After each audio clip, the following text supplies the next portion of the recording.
Well, our Friday morning was off to a much more comfortable start. Our temperatures are still going to climb near record-breaking, if not back into the 90s, before we see some stronger storms moving through our area. So as of right now, can you spot that cold front moving through Iowa? It will end up spilling over our area with temperatures still to climb. We'll end up cooling off once it does move through, but Quad Cities already up into the 90s.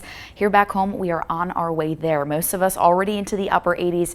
86 degrees for Freeport, 87 down into Dixon, and 84 down into DeKalb. We'll end up climbing into the upper 80s, if not breaking into those lower 90s before that cold front comes through, bringing us those storms. Along with that, might have noticed not as oppressive this afternoon, still feeling a little bit of that humidity in the air, but some of our dew points in the lower 60s, if not upper 50s. 58 degrees for Mount Morris, 60 over in Rochelle, a little bit more humid closer to the state line with a dew point of 67 in Winnebago. So some places feeling that humidity a little bit more than others, but we'll soon end up cooling off and seeing those dry air conditions also return.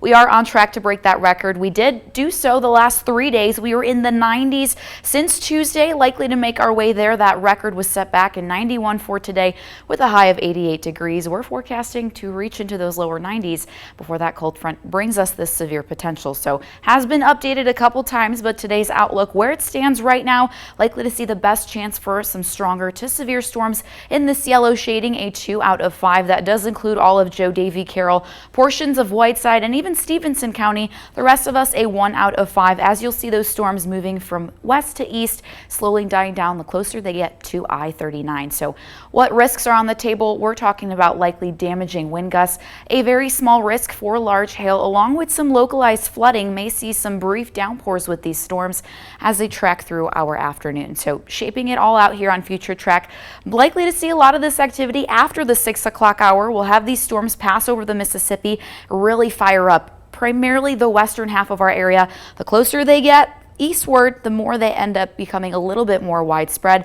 You'll notice that throughout the evening hours into the early overnight hours, slowly starts to die down and really diminish in strength, sticking around with us into portions for tonight before it completely dries out, leaving us with a chance for some scattered storms early into your Saturdays. For the rest of your Friday, we'll hold on to that sunshine as we see those temperatures climbing into the lower 90s. Those storms later this evening may end up packing a punch, especially with the winds, and they'll die down into the overnight hours. Will fall into the 60s with some activity lingering early into tomorrow, but will become sunny, mostly dry. 82 degrees, not too bad for your Saturday, and into Sunday will cool off even more so, falling into the lower 70s.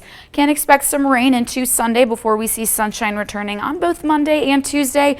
Temperatures will fall briefly into the upper 60s, and in your most accurate 10-day forecast, looks like we'll get some chances for rain moving forward as we climb back into the middle 70s, Evan. Thank you very much, Claudia. Coming up, a Rhode Island waitress gets the tip of a lifetime